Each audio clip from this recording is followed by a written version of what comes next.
Сонсогчдээ та бүхнийхээ өнөөдрийн амгалан айлтгая. Эрх өнцөг манай нэвтрүүлгийн ээлж дугаар үгээр эхэлж байна. Би ингээд энэ удаагийнхаа зочныг танилцуулъя. Ноён Анх Баяр, Монгол Ардын намын баг хурлын гишүүн, Увс аймгийн иргэдийн хурлын төлөөлөгч иймэрхэн байна. За, сайн байна. Сайн байна. За, бидний урилгыг хүлээж авч манай студид ирсэн танд баярлалаа. За, бас орон нутгийн төлөөлөгч бас нэвтрүүлэгтээ урьж үг хэлэх, үзэл бодлоо илэрхийлэх боломж олгосон. Танай телевизийн хамт олонд бас баярлалаа. Баярлалаа. Тэгээд би зочноо бас та бүхэндээ товч танилцуулъя. За, Анх Баяр сэтгүүлч мэргэжилтэй. За, эрх зүйчээр бол сурсан гэж байна. За, аймгийнхаа телевизэд сэтгүүлчээр ажиллаж исэн.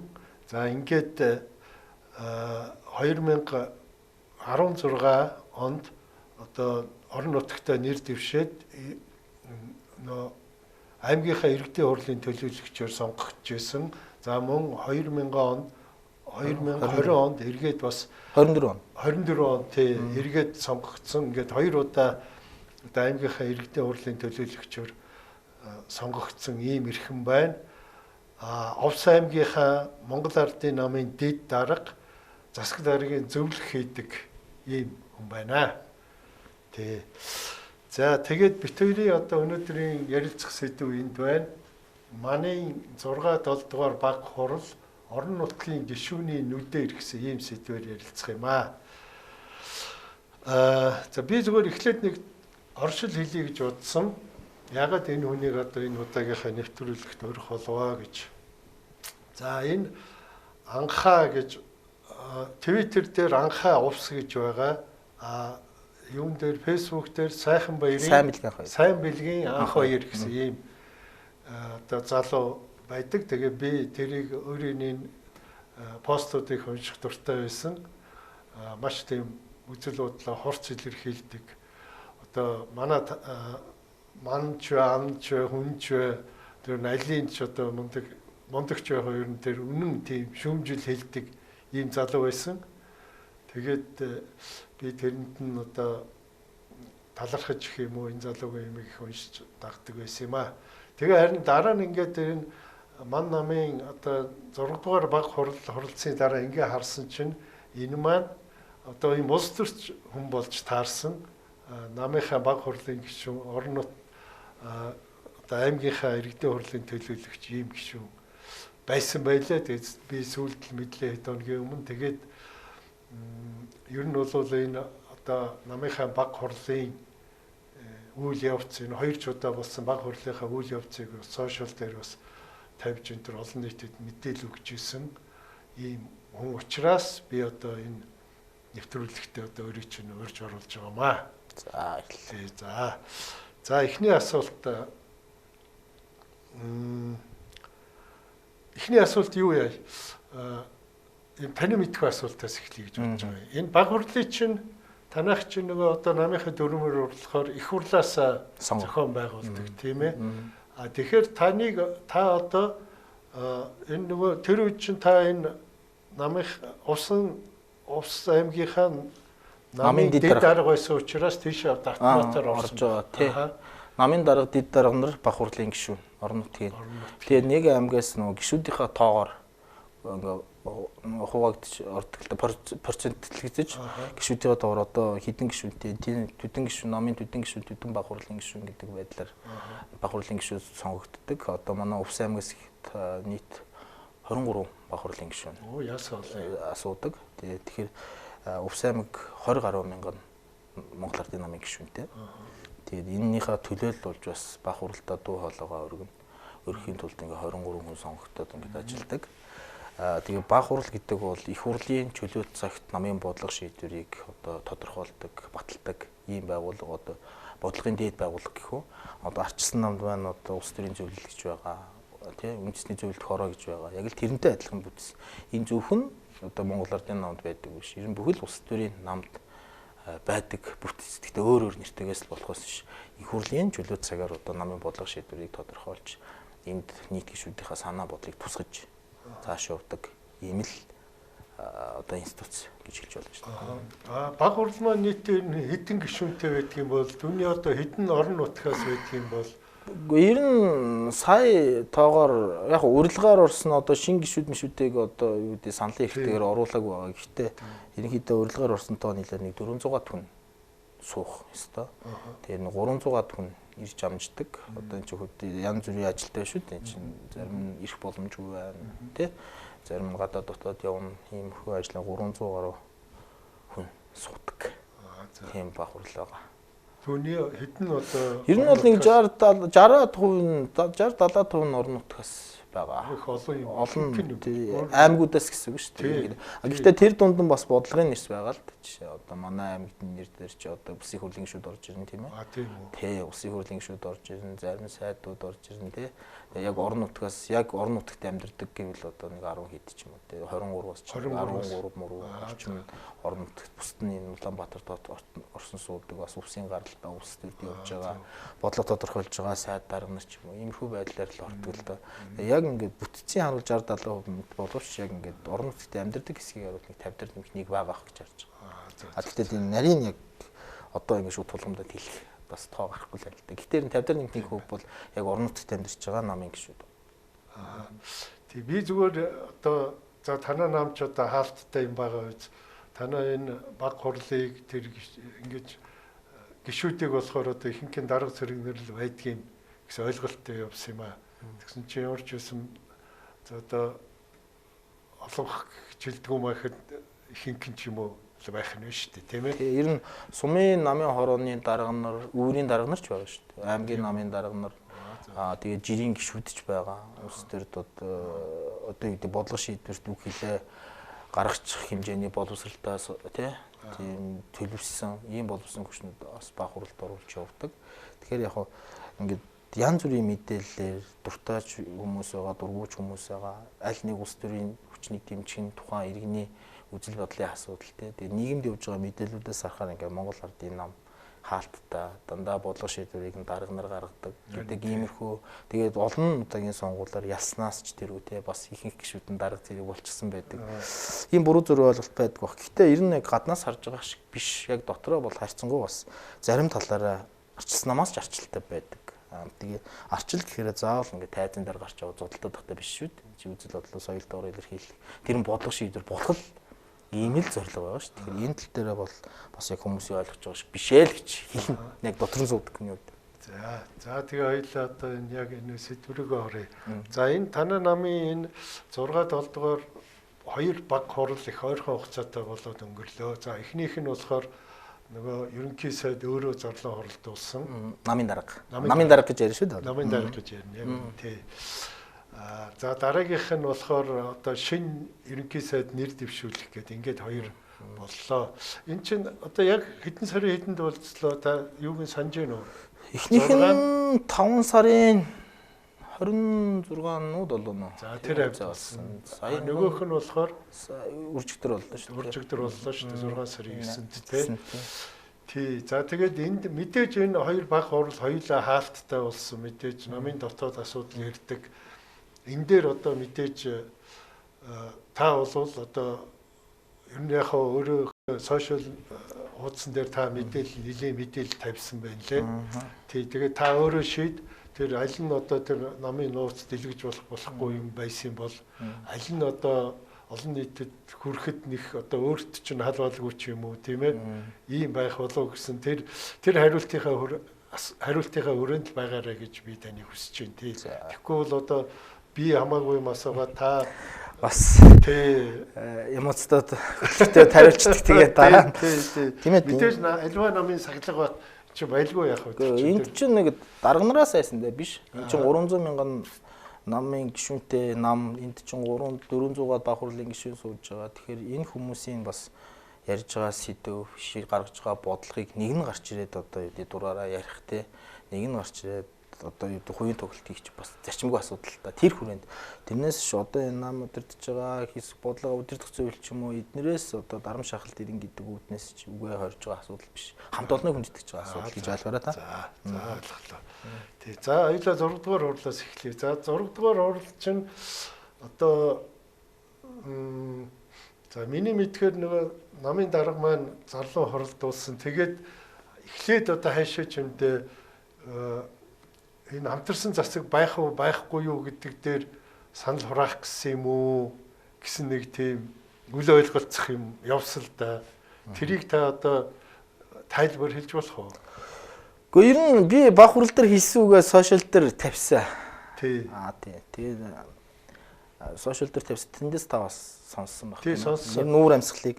Тий. Гинтийн. Ер нь бол гинтийн. Одоо нийгэмд үүсэж байгаа тэр огцор хамархан жагсаалын ордон тойрсон асуудал бол ер нь хөвчлэн тэр ордондоо шийдэгдэх. За ингэ. Одоо манай найруулагч тэр нөгөө анх хоёр гишүүний юг одоо өгчдөө тэр 6 дугаар юун дээр хэлсэн үгийг сайн гэх юм. За. Намын өдрөд удаа энэ өдрийн мэндийг хүргье. Тэгээд энд бид нэр энэ баг хурлын гишүүд 300 мянган хүний төлөөд болсон 300 хүн ямар нэгэн фуулга сонсох гэж ирээгүй маа улсын хурлын гишүүдээ. Үнэхээр бидний шаардлагагүй байсан бол хамтарсан засгаар дэмжиж асуудал өгөх юм бол тэрийгээрээ асуудал шийдэхгүй байсан. Бид нэр цуглжаад дарга нарыг дуудаагүй дарга нар бид нарыг дуудсан шүү. Тэгэхээр биднэрт яг ямар юм болоод байгаа тайлбараа өгмөр. Энэ ерөнхийлөгч ямар санал бодолтой байгаа? Ерөнхий сайд ямар санал бодолтой байгаа? Улсын хурлын дарга, нарийн бичгийн дарга та нар хоорондоо ямар юм тогтчоод энд дахинд орж ирсэн. Тэрнээс биш бүх зүйл нь тодорхойгүй. Тэгчээд энэ 300 хүн цуглуулад уулаад идэг. Энэ хамтарсан засаг өстой гоё сайхан явж байгаа шүү гэдэг. Гэхдээ сайхан явж исэн бол бид нэрээ яах гэж дуудсан. Би 1500 км цаанаас ирлээ. Шөнийн 4 цагт. Тэгэхээр энэ фото хэрэггүй бодит асуудлаа ярмаар байна. Одоо ил дод ярмаар байна. Ерөнхийлөгч юу гэж үзэж байгаа? Ерөнхий сайд юу гэж үзэж байгаа? Намын нарийн бичгийн дарга юу гэж өдөртөх зүйл юу гэж үзсэн? Биднээр юун дээр гар өргүүлэхээр та нар цуглуулсан юм бэ? Тэрийгээ сонсмоор байна. Тэрнээс энэ хүмүүс ч одоо юу гэж хэлэх мэдэхгүй, хинт бэлтгэдэг мэдэхгүй хэцүү юм шүү дээ. Ингээ хэлжүүд буруудчихдээ юм болов уу? Тэрийг дэмжичүүд зөвччихдээ юм болов уу гэ. Дараагийн ерөнхий сайд нь хийнэ. Бон таавар. Та нар юун дээр гар өргүүлэх гэж дуудсан одоо хэл шаардж байна. Тэгээд нөө нэг тураг ядрахаар уулаа, хүн ядрахаар ургаа гэдэг юм болж байна л да. Тэр ордонд асуудал болоо тэрийгэ шийдэж чадахгүй болохоор баг хурлаа авчирж байгаа байхгүй. Тэгээд энэ дэр асуудал шийдвэрлэх гэж байна. Тэгэхээр эндээс ямар нэгэн шийдэлтэй гарах ёстой. Шийдэлтэй гарахгүй бол засаг огцор гэдэг жагсаал чинь Монгол Ардын нам тар гэж болно.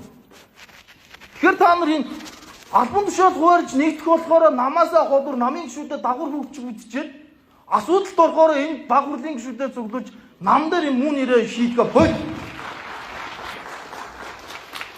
Тэгээд одоо бүх юм сайхан байж байгаа юм шиг байна. Нийгэм ипотекийн зээл зогссон. Нүүрсний орлого чинь 1.2 тэрбум доллараар багассан. Тийм үү? Хэрэг бизнесийн зээл зогссон. Ноогор 80,000 болсон. Малчин мөнгө болсон. Иргэд бизнесийн зээл байхгүй болсон. Хүмүүсийн амьдрал хэцүү байна. Талбай дээр шагшаалыг бүүж тайлбарлаж бол гэхдээ энэний бүхэн чинь болов шүү. Болов бас газар дээр бүү. Би жижигэн хамтарсан засаг байгуулъя гэж хичээс эсвэлж байна. Одоо ч байр суурь дээр байна.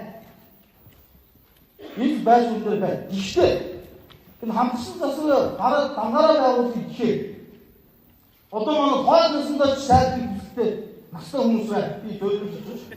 Настай хүмүүс байна. Албан тушаал давхараас сэлэн болчихоо буухаар шудан болчих шиг. Эдгээрээ хахгүй гэрээ байгуулах. Үлдээр орно. Тэсээ тэргээ хэрэгжүүлж байгаа дангаараа засаг байна. Арчсан намыг засгаас гаргая. Энэ гашрал хийх зорилттой хитэн байгаа бүх мэд. Гэхдээ энэ засгийн газрын чинь ЖП-ийн засгийн газар биш улс төрийн хүрээний найз байна. Үнийгээ боёлээ. Тэр юусны удаа яасан? Агуу 8 хүн ирсэн. Зөвхөн манай гангуйгаа түг дахиад өмсөж байгаа.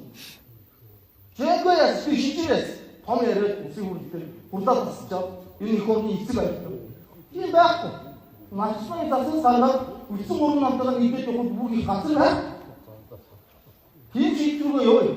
Энэ баг хурлаас шийдэл гаргахгүй бид нар засагтайгаа, намтайгаа, улсын хурлтайгаа албуулж нийгэм. Тэр нийгмийн жагсаал хамаагүй гэж ийм амьдралаас тасчих юм байна. Өөрсдөө сүлдүүлж эндээс улс төрийн шийдвэр гарвал хариуц хүлээж би батлах үгүй гэж. Би бол Өглөө 1500 мэдээлэл байгаа. 19 дахиж. Тэгэхээр эндээс ямар нэгэн шийдэл гарах ёстой гэж бодож байна. Энэ шийдлээ бид нэр хамгийн гол нь одоо үдирдэх түвшинд байгаа хүмүүс маань юу гэж бодлого бодсон, ямар хариу гаргасан. Тэргээ сонсмоор ихтэн. Тэгэхгүй баахан хүчтэй юм ярьж хинч таалагдсан мэдхгүй дараа нь ясныхаа төлөө хариуцахгүй гэх юм уу таалагдчих юм уу? Тиймстэй. Видеоны ихнийхээ төлөө ямар нэгэн хариуцлага хүлээж амг болон яаж түр саад бол. Ийм хүлээж авмаагүй. Тэгэхээр энэ хариугаа ихтэн гэж энэ хүмүүсийн бас санааг амраага шийдлээ яа ийм санал гарч байна.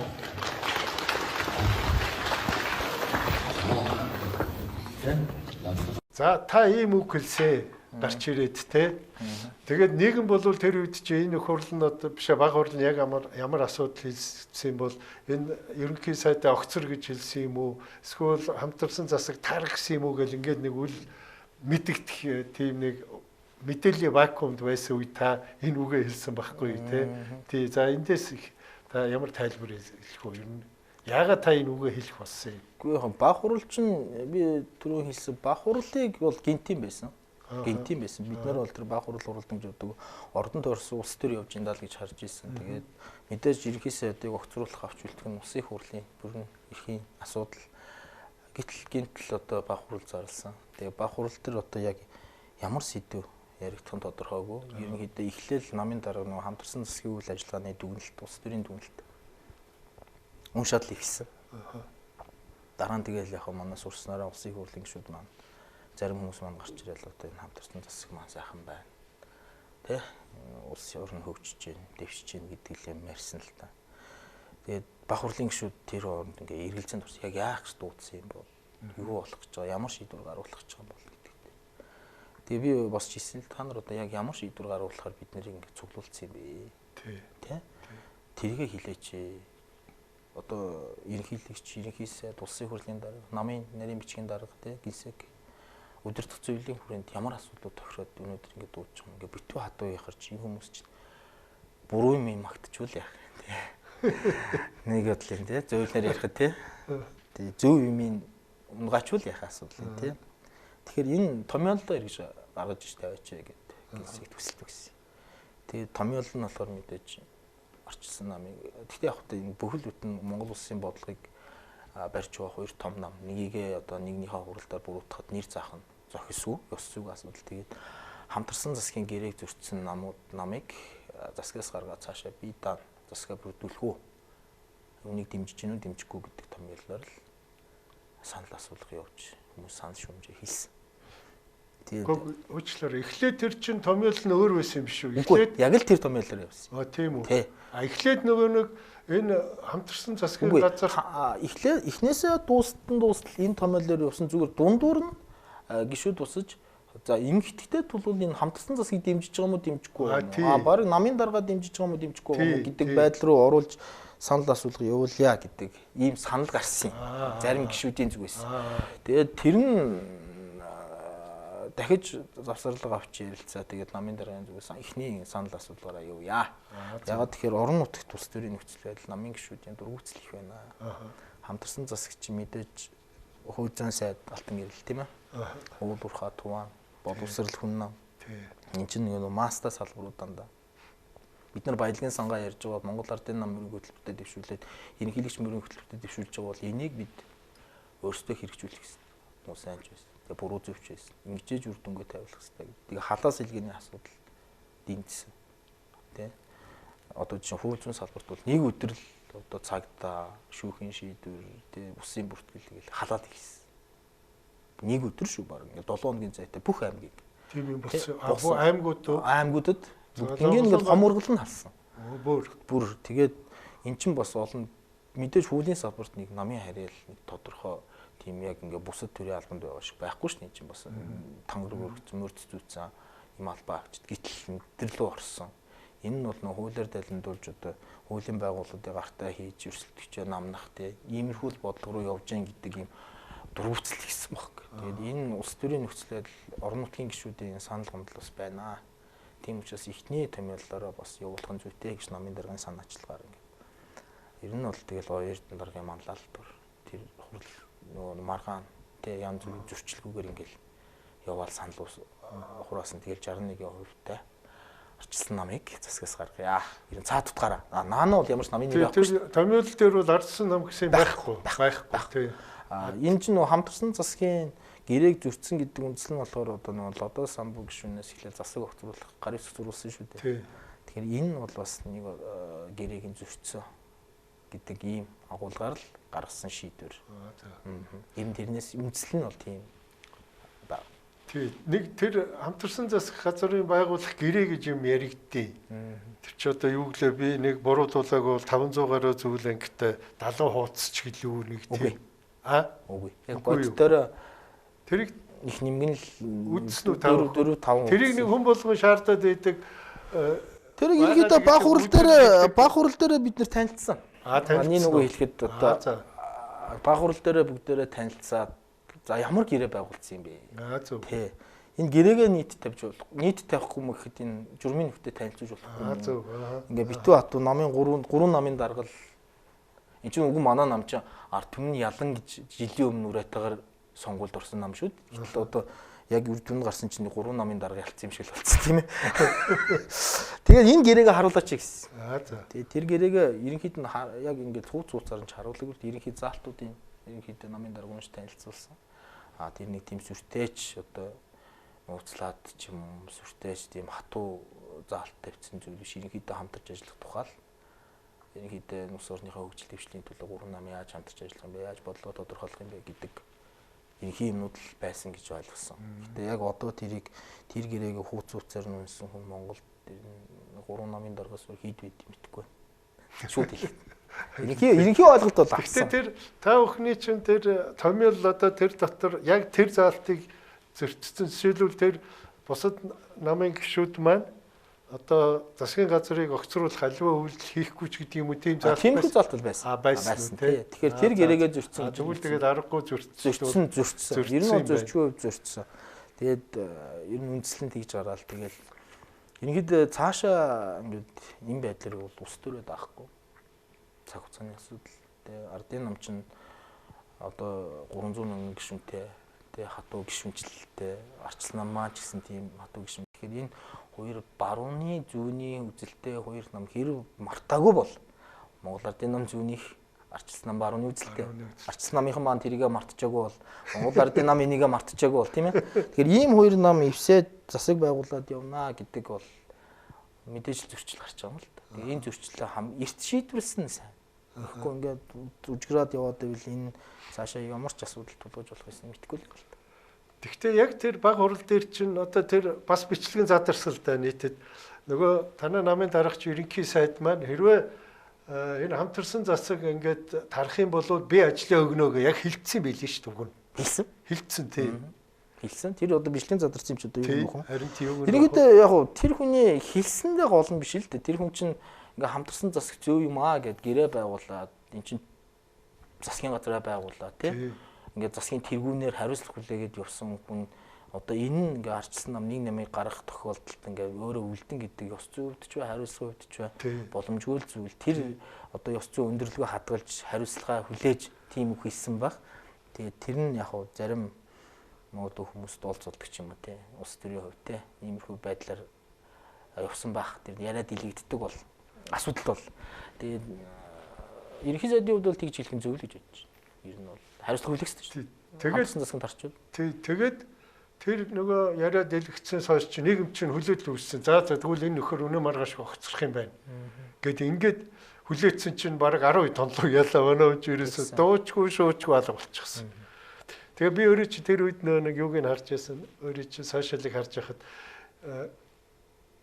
тэгээ хэлсэн бол одоо тэр над ажлын өгөөсөө ч илүү өөрөө бас нэлээ нэг тийм яг нэлээд хурц юу илэрхийлсэн. Яг илэрхийлсэн байсан. Ер нь баг хурлын гишүүд би ч гэлтгүй ер нь тэгэл баг хурлын гишүүд за ингээд арчил намыг засгаас гаргах шийдвэр гарлаа. Баг хурлын шийдвэр гарлаа. Тэгэхээр энэ баг хурлын шийдвэрийг намын дарга биелүүлэх ёстой. Энэ дөрвөн журмаар. Тэгээ биелүүлсэн тохиолдолд өөрөө бас ажиллаа өгнө гэдэг ийм журмын нөхдийнхөө өмнө хэлчлээ. Тэгэхээр энэ гараад асуудал шүүдрэх юм байна. Тэ дараагийн засаг төрөө яах вэ? Бид нар ч мөр нэгд өдөр хүртэл байж гэдэг. Тэр мессеж бас задарсан явж байна шүү дээ. бас өндрөө заргийн өндрөө аваад тавьсан байсан. Тэгээд бид чи сүүлийн үед номынхаа мэдээллийг өндрөөгөөс л авдаг болсон шүү дээ. Тэгээд нэгт өдөр хүртэл хүлээлгэсэн. Тэгэхээр эн чинь юу гэсэнгүй гэхээр энэ асуудал ингээд шуударнаа л гэсэн дохио хин маань үлдсэн л гэсэн үг байхгүй. Тэгтэл ингээд улсын их хурл руу итгэж хүлээлгэх асуудал орж байгаа.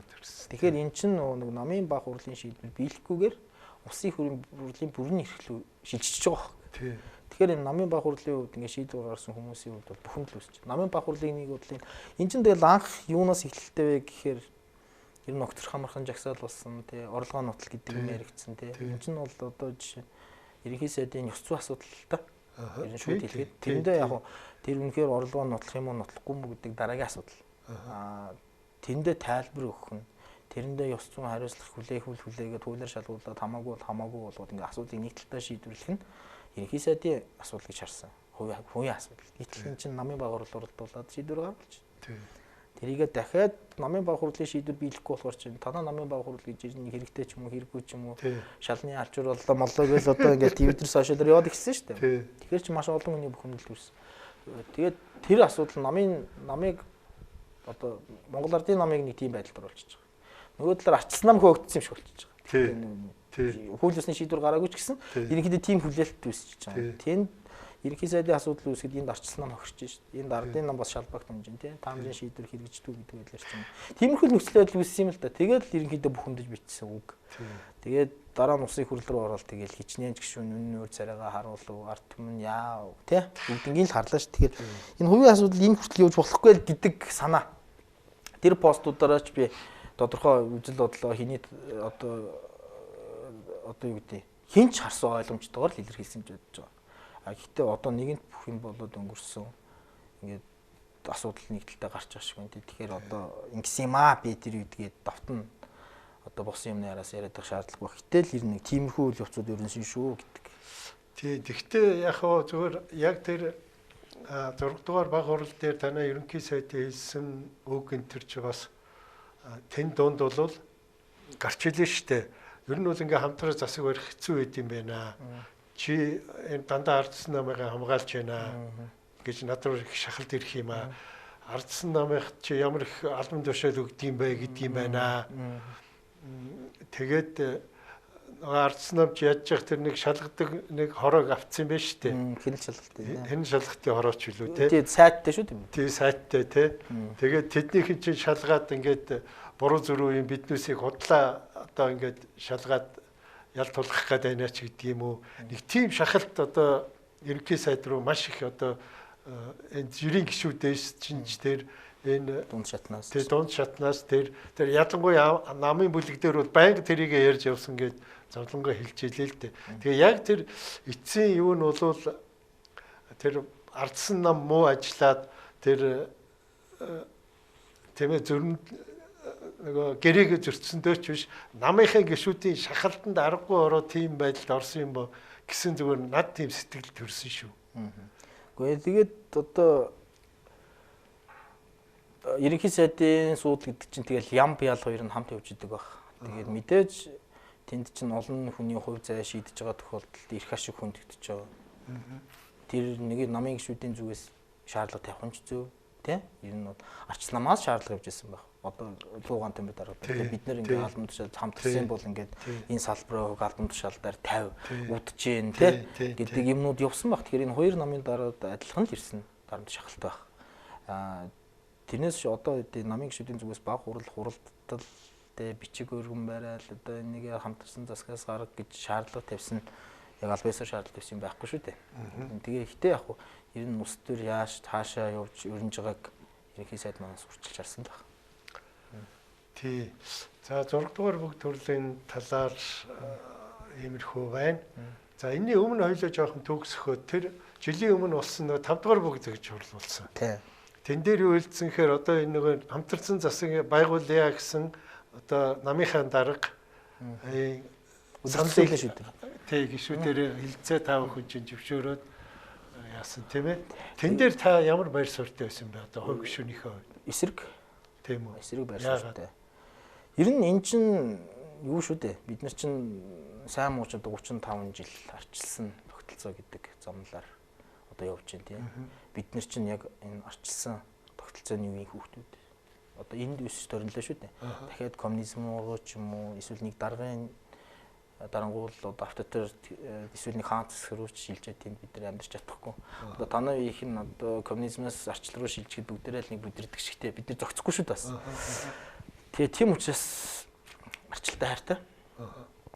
Тийм учраас энэ ард түмэн сонголт авах хэрэгтэй. Хэрвээ сонгуул явуулаад гараад бүгд нийцдэг бол сонгуул явуулахын хэрэг байна. Тийм ээ? Олон улс нь сонгуулийн үр дүнгээрээ засгаа бариад, цөөнх улс нь хяналтаа тавиад. Тэрнээс бүгдээрээ нэг засагт нийлчээд хэн хяналтаа тавих.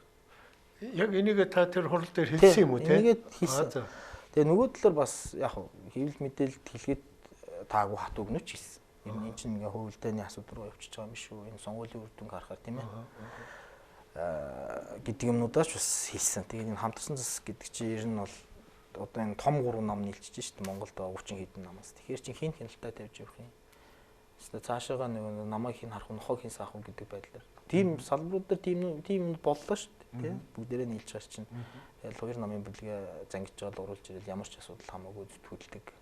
Сүүлд нь хашаалыг хорьж хийж явах шиг тийм хөрөнгө хураач хийж явах шиг юм яриад л их шүү дээ. Тийм яг энэ нэг гой сайхан нэртэй наан жирийн ард иргэдэд таалагдах ингээд асуудлууд мөн боловчиг цаанаа бас улс төрийн нөхцөл байдал сөргөлтөж намнах 2 намын 3 намын дарга таалагддаг хүмүүс хаашаа явах вэ гэдэг ингээ эрүүл ухаанаар бодвол бас сөрөг нөлөөнүүд их байх шүү дээ. Тааж харж байгаа тийм. Тэгэхээр иймэрхүү байдал руугаа явсан. Тэгээд нам улс төр гэдэг одоо үзэл баримтлалын сонголт биш. Даргад хийн таалагдах вэ гэдэг уралдаа явсан. Тэр хурал дээр үү? Үгүй ер нь цаашаа хамтарсан засаг байгуулаад үр дүнд. Тэгэхээр тийм юмнууд явна гэдгийг хэлж би анханасаа хамтарсан засаг байгуулах эсрэг ер нь хоёр хүн л эсрэг яриа өгсөн байдээ. Нэг нь манай Баянгол дүүргийн хурлын дарга Элжин наран гэж зал байгаа. Та нар энийг эргэж хараа. Дангаараа ер нь тэгээд нэг олон улсын жишгийг харахаар томууд нь биш олонх нь одоо нэг жижиг намуудтайгаа нийлж ивсдэг юм байл л бас нэг хоёр том нь биш. Хоёр том нь биш. Тий одоо жишээ нь иргэний зориг нөгөө үндэсний эвсэл чинь хүн намтай нийлж болж байна тий. Тэгээд ингээд парламент төр конop хүрхгүй байгаа тийм ээ.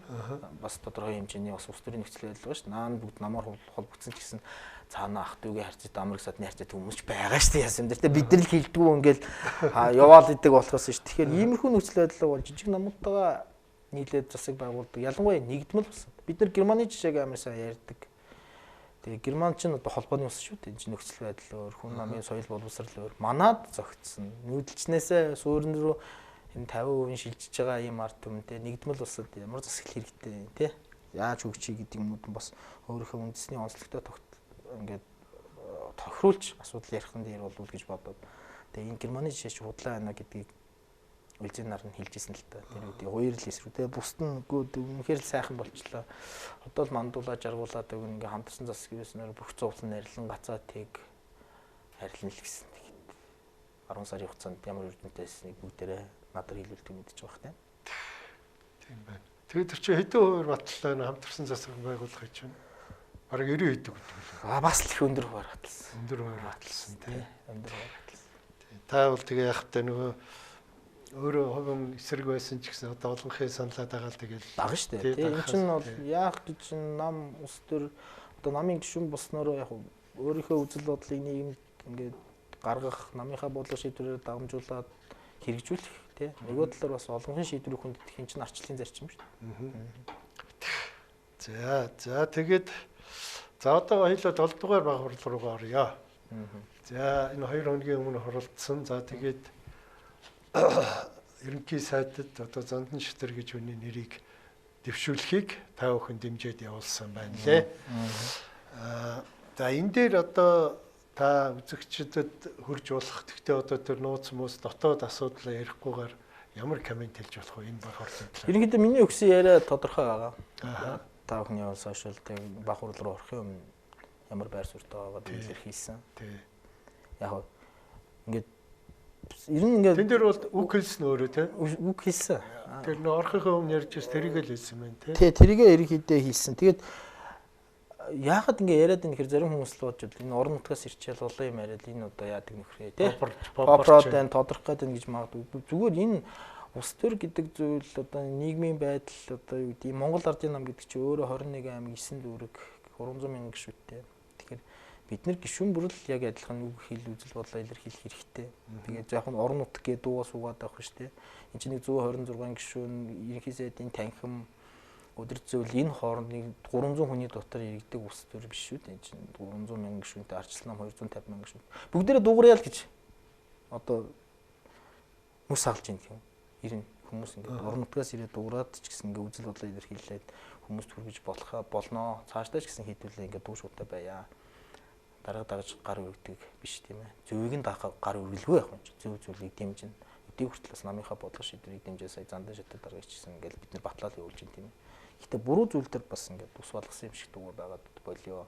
Өнөөдөр ус болгоод хувь хүнд ашигтай байж болно. Тэгээ маргааш бидний бас попуудыг хилдэг гэдэг шүү дээ. Бидний хүүхд үлдэх их орон шүү гэдэг тийм. Бидний үр хүүхд амьдрах нийгэм шүү гэдэг шиг. Бидний нэгдүгээр үр хүүхд амьдрах нийгэм. Тэгээ буруу зүйлийг дэмжснээр бидний амьдралд бас хорой хүртэл учруулах эффект нь гарна шүү дээ. Тэгэхээр ийм биш байя л гэдэг үднэс үг бодлоо хилээд байгаа. Тэгээд 7 дугаар багварлын хувьд бол шууд л хийсэн л дээ энэ одоо Женко гэдэг хүнээс альяа. Тэгэхээр хүмүүс хэлээд байгаа энэ Женко ч ардын нам гişүү юм тийм. Тэгэхээр яг мөшгөл тэгнэ тийм ардын намын гişүүн биш арчилсан намын төлөөлөгч. Тэгээд засаг унжих одоо жишээ нь тэр итгэл үзүүлэх асуудал дээр манай намын засаг шүү дээ. Монгол ардын намын даргын асуудал яригч байгаа тэнд. Мөнх эсрэл нь яаж ажиллаж чинь шүүд тийм шижир яаж ажиллаж чинь. Бүгд одоо телевизээр гарч байгаа учраас соёлтой Женкогийн хүмүүс шүү дээ. Тэрнээс бусад бид бол илэрхийлмээр л байна эмоцоо тийм. Тэгэхээр Женкогийн хүмүүс яаж уулаар нь хамгаалж ерөнхийлөгчдийн бичмийн тийм гэж одоо юу ярьж байгаа юм бэ хэлсэн тийм ээ. Тэр чинь үндсэн хууль заасан эрхээ эдлээд улсын хурлын техник дүгээ хэлж байгаа Монгол улсын төрийн тэргүүн тийм үү. Тэгэхээр иймэрхүү нөхцөл байдал байгаа нь улс төрд ялангуяа манай намын дотоод улс төрд Женко гэдэг хүний нөлөөлөл байна. За бүр их зүү биш мэг тодорхой хэмжээнд байна. Арчилсан намыг атгачихсан байна. За учир мэд хүмүүс бол бүгд мэдчихэж байгаа. Тэгээд энэ Монголын нийгмийн тэр чигтэн ингээд тарих угаалтаар удирдахч оролдож байна. Одоо энэ чинь танкны 15 давхар гэж ярьдаг шүү дээ тий. Танкны нэвтрүүлгээс эхэлдэг шүү дээ. Тий. Одоо нарийн зэрэг орж ирэл хятад танка очоод орж ирэх гэж ингээд одоо 10 хэдэн жил гацаа байна. 14 жил гацаа байсан тий. Тэгснээс сүүлдээ одоо холболт хийх гэж ингээд усаас хэдэн дүүргэж гараад байгаа. Ямар л гэрээ байгуулад байгаа юм тий. Цаана ямар их мөнгөний эрх ашиг хэрэгж байгаа. Тэр тарих угаалтын одоо юу гэдэг үр дүнг хохирлыг бид нэр баялгаараа төлж шít яс юм дээр. Хамгийн их баялаг ярьдаг тий хөдөөгөр баялагын сан ярьж байна. Хамгийн их орн ярьдаг. Хамгийн их баялгаа тонд ярмж байгаа. Хамгийн их орноо тонд ярмж байгаа. Энэ хүнийгээ бид нэр улс төрийн ямар нэгэн одоо аль нам энэ улс төрийн нөлөөс шахан гаргах хэрэгтэй. Тэгээ шахан гаргахыг гэсэн хүмүүс бүгд хүжээ болдог л та. Одоо мэдгүй маргааш би хүжээ олж магадгүй. Тэ? Тэгэхээр энэ юмнаас жоохон хол байя гэдэг үднээс бүзэл бодлоо илэрхийлсэн юм аа. Тэгээд багварл дээрээ ч гэсэн одоо тэрийг хэлсэн. Зандан шат дарга та одоо энэ Женкотой нэг нутгаа. Хөрөнгө оруулалтын хууль дээр танай өрөөнд орж ирээд ямар үйл явдал хийж ирснийг мэдж байгаа тийм үү? Буцаан татаа гэдэг асуудал ирсэн. Үгэнд тэр чинь 13 онд гадаадууд газар эзэмшүүлэх асуудлыг сая хуулиар боловж исэн асуудал байхгүй. Харин ч их оронч үйлдэл байсан. Тэгтэл тэрийг орж ирээд боловж исэн. Тэгээд гадаадууд одоо энэ өмнө говийн хил дагуу баг 14 мянган ажил ингээ хятадуудын мэдлэлтүүлсэн эзэмших мэдлэлтүүлсэн. Тийм байл. Энэ бол маш хорлолтой асуудал байна. Тэгэхээр дараа нь салхитын мөнгөний орд оч шурааж авсан тийм. Тэгээд тэтгэврийн дээр дарлаа гэж Женко Батулга. Одоо ерөнхийлөгч биш болсон юм чинь. Женко Батулга л хэлдэг. Попперс. Тэгээд 850 тэрбум төгрөг одоо хүртэл төлөгдөг баг. Тэр салхитын мөнгөний орд юу болсон? Тэрний захирлаар байсан нөхөр хөдөлмөрийн Баатар болсон. Яасан? Тэгээ одоо хаана вэ? Дараа зүгтцсэн. Гэхдээ энэ хүнийг дагсан хулгайчид нь бүгд гараа зүгтцдэг. Энэ хүн өөрийнхөө гараар юу ч хийдгүү. Тэгээ тэгсэн мөртлөө ингээд гар хөлийн үзрөөрөө Монголыг тон дээрэндээ дийдэг. Бодит байдлын шүү дээ. Хинч ер нь 11 үлээр уншаад ойлгох чадвартай бүх хүмүүс л энийг мэдчихэж байгаа шүү дээ. Зүгээр яг гараа хилчээ гэхээр нөгөө нэг тарих угаалтын баг тэгээ тороолууд нь нүдүүлдэг, муу нэртэй болдог, хүчээ болдог, дараа дараагийн сонгуульд ундаг, ус төрийн замлал нь хаагддаг, бизнесээрээ хохирдог, эхнэр хүүхдийнх нь гэр бүлийнхэн асуудал руу дайрдаг. Ийм явдал болж байна. Тэгэхээр энэ хүнтэй та ингээ ийм хоёр асуудлаар ингээ тэгээ нэг нутгийн 3 асуудлаар шийдэмтэй холбоотой. Тэгээ та ингээ Женкотой улс төрийн дэмжлэг авахаар ингээ хамтарч ихсэн цагаас хойш ингээ таны тоглоор гүйж эхлэх баха. 90 сая бол бас Женко дургуудтай ч 4 дугаар бах хурал дээр тодорхой хэмжээнд нөлөөсөн бах гişүүд намын гişүүдтэй Женкод ингээ хитрхийн асуудалд оролцоод байна. Туул зүүн сайд алтан гэрэлч гэсэн одоо Женкогийн юм шүү дээ. Тийм шүү дээ. Тэгээд иймэрхүү намын гişүүдийн дургуутсал бол бодд шүү. Та нар эндээ юу ч хийж яж магадгүй тий. Ингээд ингээ аргалч нар тэмдэг ингээ аргалч. Гэхдээ бол үнэхээр ийм органик зүйл дургуутслыг бол аргаж барахгүй. Тэгээд энэ Женкотой холбоотой юу гэдэг асуулт. Энийг би ч нэлээд хэдэн асуусан л та. Тэгээд 5 сонгуульд оролцож 2-д нь унгааж явсан. Мөнхийн насаараа өрсөлдөж явсан. Тэгэхээр тийм асуудал бол байхгүй.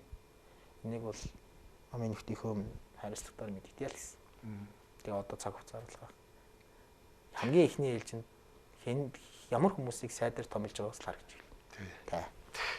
Тий, тэр яг энэ Женкотой холбоотой юу гэдгийг бас 6 дээр бас гişүүд асуусан байлээ шүү дээ. Ерөнхий сайдаас тэг чи юу гэж хариулсан гэвэ домог гэсэн гэнэ. Тэр миний 6 дугаар баг хурал дээр хийсэн сошиал байгаа л та. Тэн дээр би ч бас хийсэн. Энэ засгийн газар чинь Женкогийн засгийн газар чинь аа. Тий. Шууд л хийсэн. Угаасаа бүгд л тэгж байгаа юм чинь. Тий.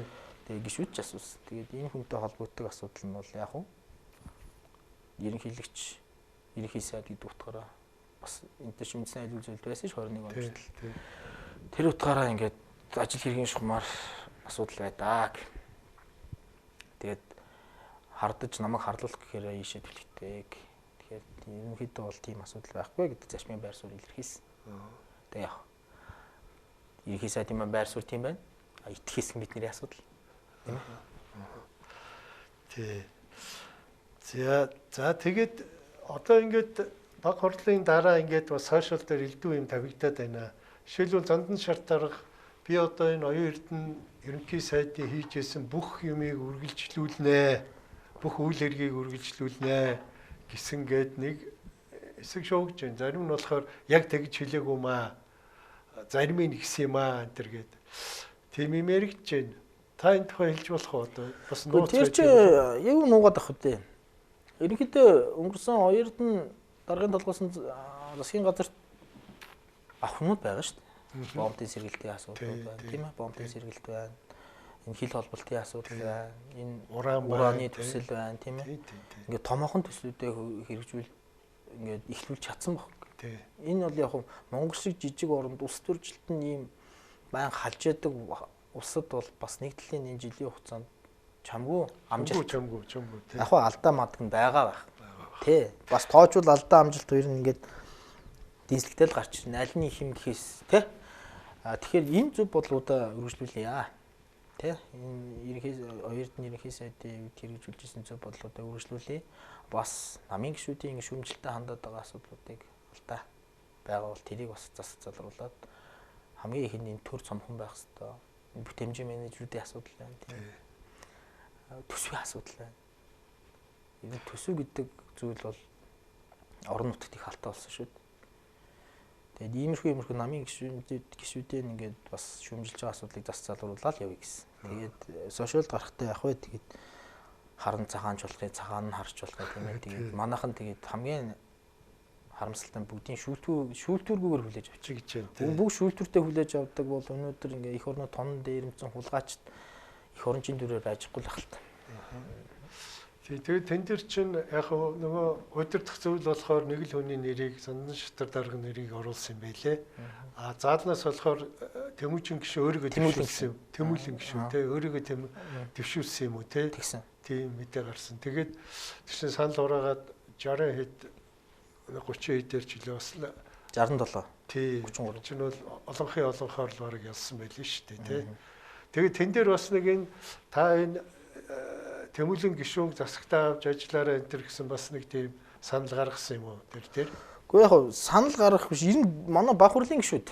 Баг хурлын гишүүд. Тэр нь бол яг Тэмүүлэн гишүүнийг залуу хүний хувьд бас улсын хурлын гишүүний хувьд байнгын хорооны дарга хийж ирсэн хүний хувьд тий. Ингээд туршлагатай бас намын өнгөлж байгаа залуу лидерүүдийн нэг гэдгийг бүгд хүлээн зөвшөөрч байгаа.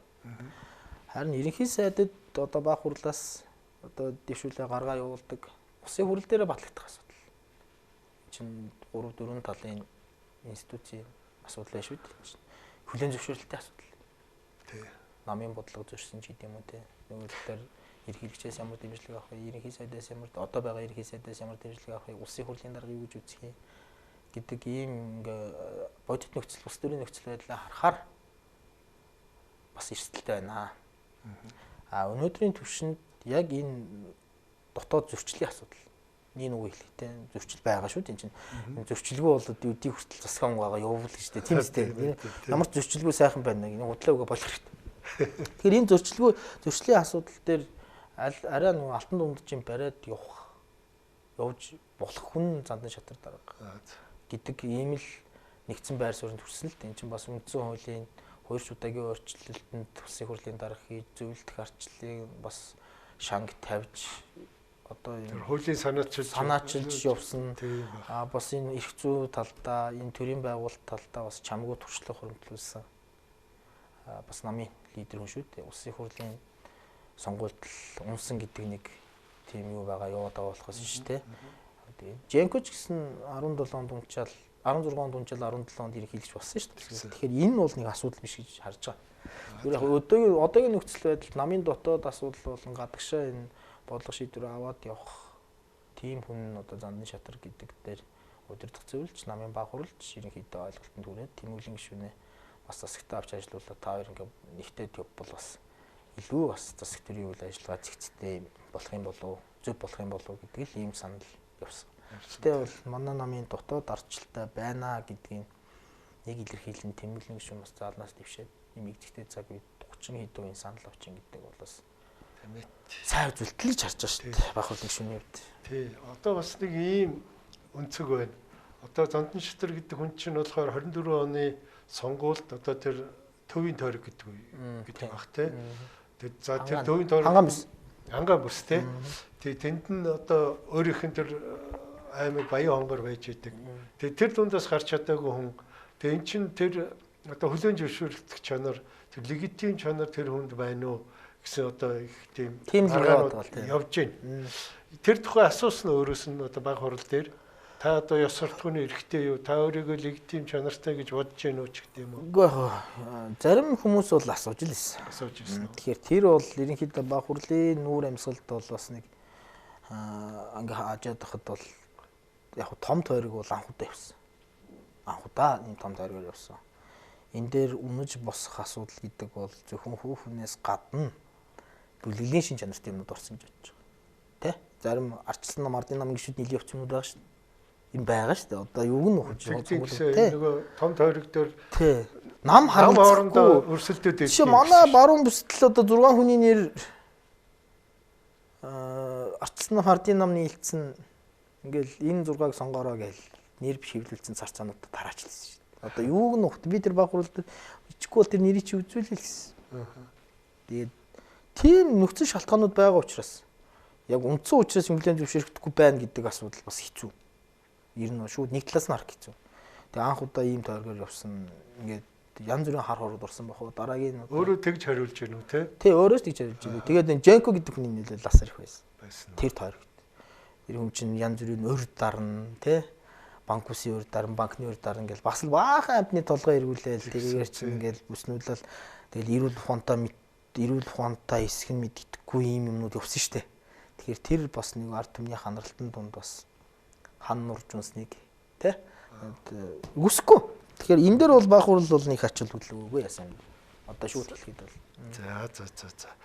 За та хоёрт нэг 10 минут болсон байна. Одоо энэ хоёр баг хурлын талаар танд одоо нэмж хэлэх юм байна уу? Би бас нэг арай өөр асуулт асуух гэдэг. За та асуу. Тийм ярьж.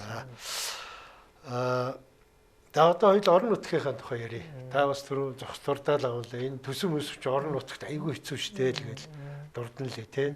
Тэр талаас ярих гэж бодож байна. Гэхдээ яг одоо ингээ хотын үдчихэд бас үдчихэж байгаа бах те. Бас юу яах вэ? Одоо энэ суманд соёлын төв бариад байна, хэрэггүй хөрөнгө оруулалт хийгээд байна. Энэ аймагуд байх шаардлагатай юм уу?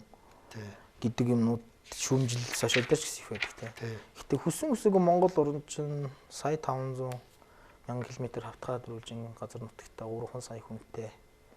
Тэгээд тархаа бутархаа ингэж оршдог тий. Тэгэхээр энд нөө орон нутгаа бас эзэнтэй байх нь төрийн бодлого бас байна шүү дээ. Тэр хэмжээгээр тэнд бүтээн байгуулалт явах хэрэгтэй. Гэхдээ зөв бүтээн байгуулалт шүү. Тиймээс ч бас очиод бүтээн байгуулалт явуулна гэхээр шавар болоод иж болохгүй. Тэрийгээр бас баялагын хуваарлт давхар явж байгаа шүү. Тэнд хүмүүс ажил хийж цалин авч юм те. Тэгж орон нутгийн эзэнтэй байна. Тэгэхгүй бол орон нутгаа хаях юм бол энэ сая 500 мянган байгаа хот чинь 3 сая болчвол дийлэх юм? Дэд үтсэн дийлэх юм уу? Зам дийлэх юм уу? Уур амьсгалын дийлэх юм уу гэдэг асуудлууд байгаа. Тэгээ ерөнхийдөө цаашдын чиг хандлага бол одоо ингээ хотод ирэл бид нар чаа 7 хоног 14 хоногор цаатлын хугацаанд ирж байгаа. Үнэхээр нойргуудаа буцдаг баг. Нойргоо болно. Өвөл явал тэгээ ханиагаа буцсан. Тэгэхээр энэ орчин нөхцөл аягүй дэвгтэй. Тэгэхээр энэ хотод бол одоо ер нь Баатар дарга байтугай бурхан чирээд даргалсан ер нь хэцүү, шүүмжлэхгүй хүн байхгүй. Хийж чадахгүй, энэ алдаа завхлыг засч чадахгүй хэмжээнд очсон. Тэгэхээр яах ёстой вэ гэхээр орон нутгаа хөгжүүлж, орон нутгийн дэд бүтцээ өргөжүүлж бид нэр ер нь төвлөрөл гэдэг юмыг саармжуулах байх. Тэнд хүмүүс амьдардаг болох байх тий. Одоо та хөдөөгөр 100 яваа хараарай. Хөдөө малч чинь дандаа 50-аас 60 насны хүмүүс байна. Монгол хүний эр хүний дундаж наслт 60 гэж үзэх юм бол хөгшөндөө орно шүү дээ. Тий. Тэгээд залуучууд нь бүгд хот хүрээ. Охтууд нь бүгд сурж яваа, залуучууд нь араас нь яваад энэ чинь хүний бас байгалийн хөл нь шүү дээ. Тий. Тэгээд дандаа энэ 50-аас 60 наснууд мал хариулгаа болоод одоо ингээ өнкрөөд унвал энэ нүүдэлчин мал аж ахуй хэн авч вэ? Тийм ээ. Энэ таарсан бодлого биднэрт хэрэгтэй байна. Нэн яралтай. Энэ нүүдэлчин мал аж ахуй чинь эргээд бас уул уурхай гэдэг юмтайгаас өргөлдөөд байна.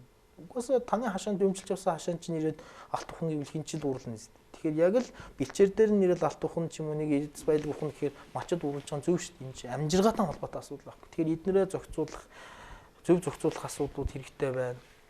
Тэгээ аймгийн төвүүдийн дид үтсийн асуудал хэрэгтэй байна. Өнөөдөр бид нэр хөгжлийн бэрхшээлтэй хүмүүсээ хамгаалъя, хүүхдээ хамгаалъя, тий ингээл олон л юм ярьж байна л эмэгтэйчүүдээ хамгаал. Түүн зөрүүлсэн дид үтс авах хэрэгтэй шүү дээ. Тэрэгцтэй хүн хотын төвөөр явж чадахгүй гэж ямар хөгжлийн бэрхшээлтэй хүн хамгаалах гэдэг. Аймаг бүрт хүүхд хамгааллын байр байхгүй байна. Тэгээ ямар хүүхд хамгааллын байргүй яаж хүүхд хамгаалах гэдэг. Энд чинь дид үтс. Монгол хүмүүсийг эрүүл байлгая гэж байна. Монгол хүн намын 40% л өнөөдөр дид үтстэй холбогдсон байр орон сууцнд амьдарч нөгөө зүгээр усанд орчин. Зүгээр хатуу хэлгээд 30% л усанд орчин. Тэгэхээр эрүүл ахуйн асуудал ийм байхад бид нэр одоо ямар эрүүл мэндийн асуудал ярих юм. Мянган эмнэлгээ төлбөргүй болгоод мянган эмнэлэг нэмж бариад тэр хүний эрүүл ахуйн асуудал тэнд байгаа амьдралын хэв маягийн асуудал зөв болохгүй бол гадаа жорлонтой вирус ингээ агаарт нь хүнд металлууд байгаа нөхцөлд яаж хурд авдрыг барах юм тийм арилгах юм. Тэгэхээр энэ бүх өнөөдрийн шийдэгдэг асуудлууд маань дид бүтцтэй холбоотой. Тэгээ нэг баялагаасаа олж байгаа жаахан мөнгөө тий эргээд нэг баялага зарахыг эсэргүүцэд хитэн шантаж чинь туваарлал тэднэрээ улс төр хийгээл тий өнөөдөр жишээ нийгмийн асуудлыг хэн хамгийн их ярьж чинь хэн хамгийн их ард түмний тархийг угааж чинь тийм одоо хэн засаг төрийн PR хийж нэг тураа дод болсон хүүхэн нэг туранхаа өвгөн нэг турах хэвээр залуу гурав хийж байгаас ийм их мэдээллийн хар хор шуурган дотор бид нар зөв замаа олж явах цаашдын нам ус төр ярих үзэл баримтлалаар хуваагдах асуудал хүнд болоод шүү дээ. Тэгээ бүгд ийм ингээд түүлрээд иргэсэн байна л да. Тэгэхээр хөдөө орон нутгаа анхаарахгүйгээр аймаг орон нутгатаа зөв хөрөнгө оруулалт хийхгүйгээр энэ Улаанбаатар хотын асуудал шийдэгдэхгүй. Бид нар энэ одоо энэ хотын байгаа нагарын бохирдлын асуудал, энэ хөрсний бохирдлын асуудлын эффект бол бүр гүйцэд гараагүй ш. Одоо нэг 10-20 жилийн дараа бүр ингээ хор нөлөө гүйцэд гарах байх. Тэр үед одоо тэгээд үнэхээр л хүнд болох байх. Тийм учраас энэ орон нутгийн анхаарч өгөөч л гэж ер нь бүхэл одоо үүлцэн, сайд, дарга одоо юу байдгийг намын хурал, хувь бүгд л хэлж байгаа. Зөв төсвийн бодлого хэрэгтэй байна. Өнөөдөр та хардаа бүх төрийн байгууллагуудын урсгал зардыг татаад авсан. Төрийн албаа очтын бичгийн цаасаа тоолж. Бензин шатууны асуудал бүр байхгүй шүү дээ тийш явах. Төрийн үйлчлэгээ хүргэх. Одоо суманд 2 сая төгрөгийн жилийн 2 сая төгрөгийн бензиний эрэхтэй. Тэр 2 сая төгрөгөөр одоо бензин хийхдээ 3000. Тэр яаж ард түмэндээ тэр хүмүүс төрийн үйлчлэгээ хүргэх үү, эмнэлгийн үйлчлэгээ хүргэх үү? Эмнэлгийн тийш орчиж байгаа юм уу? Үгүй тусдалд бас нэг 2 сая орчим. Тэгэхээр энэ төрийн үйлчлэгийг яаж хөдөө малчтай эргэх үү, зуд зурхнаар яах үү? Гэтэл энэ бүтээмжийн менежергээ 400 нөхөр тусдаа өрөөс авто машин тэрэгтэй 6-7 сая төгрөгийн цалинтай. Тий. Ерөөсөө л энэ дарга тойрсон энэ ордон иргэсэн хэдэл тансаглаад байдаг энэ орон нутагчин хүмүүс бас нөхцөлөд хүнд байна шүү дээ. Манай засгийн газар энэ бүсийн чуулганууд хийгээд явж байгаа би зөв гэж харж байгаа. Орон нутгт төр ингээ орон нутгийн асуудлуудаа ингээ танилцаад. Гэхдээ бүсийн чуулган хийж явж ажлаа сурчлахөөр тэр бүсийн асуудлыг шийдэхөөр байгаа. Тэгэхээр бид нэр одоо энэ наслагдсан бүс нутагт одоо энэ жил гэхэд ноолуур хямдхан гарлаа. Ноолуурын компаниуд улсын хурлаар 500 тэрбумын өрийн бичиг батлуулаад авцсан мөртлөө ноолуур авахгүй. Тийм ээ. Тэгээд удааж байгаа л хямдруулж байгаа. Бид нар үндэсний үйлдвэрлэлд дэмжиж байгаа гэдэг мөртөө цаана үндэсний үйлдвэрлэлүүд маань ард иргэдээ малчтаа шүлж болох бүхэл талаар шүлж шít.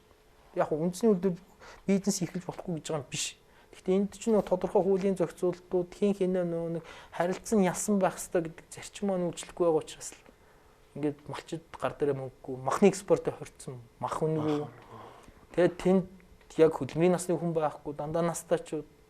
Тэгээд хөдөө малчид мөнгөгүй болчоор төвд орж ирдэг нөгөө зах худалдааны төвүүдийн орлого хэцүү. Ингээд нийтээрээ эдийн засгийн ингээд төвжирэлд орсон.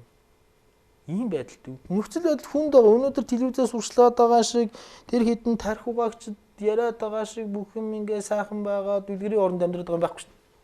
Тэгэхээр ийм бодит нөхцлүүдэд одоо энэ шинэ засгийн газар яаж залруулах? Яаж өвтөйг нь авч гарах гэдэг юм л ихний ажил баг. Тэрнээс тэрний дараа тэр улс төрчилд манай танаа нам бол тэр мянгат асуудал. Тэр нь.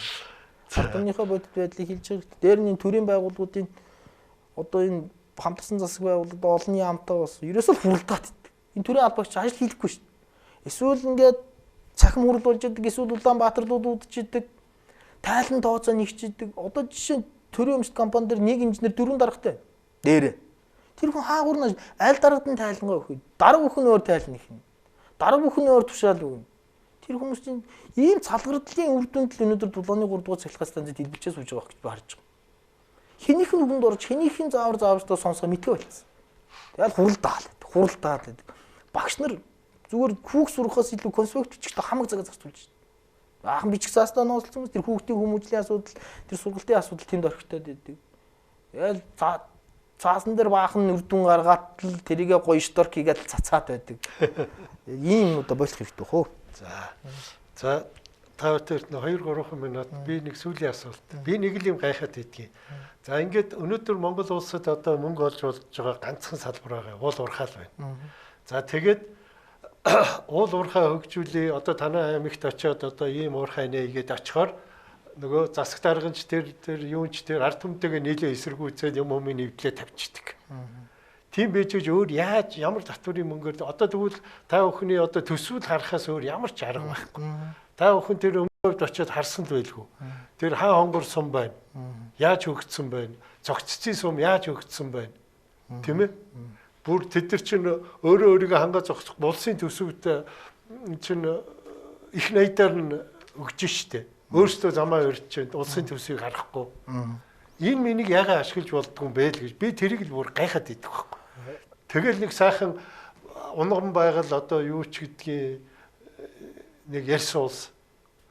Тэгэхээр чи ийм л үчдэх эхлээд одоо гаргасан том уурхаанууд шүү дээ. Манай улсын төсвийг авч явж байгаа. Эднийхээ хүчин чадал бол одоо нэг баялагаас орж иж байгаа орлогын хулгайг их багасгахаас эхлэх бах. Тэгээд бид нар баялагтай нэ. Баялагтай. Манай Увс аймагч гэсэн стратеги ач холбогдолтой нүүрс нөхөр байгаа. Харин тэрийг яаж ашиглах вэ? Дид үтс баг. Манай Монголын тэр чигтээ зовлон дид үтсгэн зовлон баг. За баярлалаа. Манай нэвтрүүлгийн цаг өндөрлсөн байна. Тэгээ бидний урилгыг хүлээж аваад энэ баярын өдөр ч гэсэн бидний цаг гаргаад ирсэн танд баярлалаа. За тэгээ Увс аймгийн 100 жилийн энэ жил тохиож байгаа. Тэгээ тэрний баярын мэндийг бас танаар дамжуулаад увсчуудаа бас давхар хүргэж байна. За тэгээд бас ингээ орон нутгийн төлөөллийг оролцуулаад бас үзэл бодлоо илэрхийлэх юм боломжийг бас олгосон танай телевизийн хамт олон танд бас баярлалаа. Тэгээд нийт телевиз үзэгчдээ бас энэ жил Увс аймгийн 100 жил 7 сарын 29 гүшний өдрөд болно. Та бүхэн бас өргөнөөр хүрэлцээрэй гэж урьж байна. Баярлалаа. Үзэгчдээ манай өнөөдрийн нэвтрүүлэг үгээр өндөрлж байна. Дараагийн дугаараар уулзтараа түр баяртай.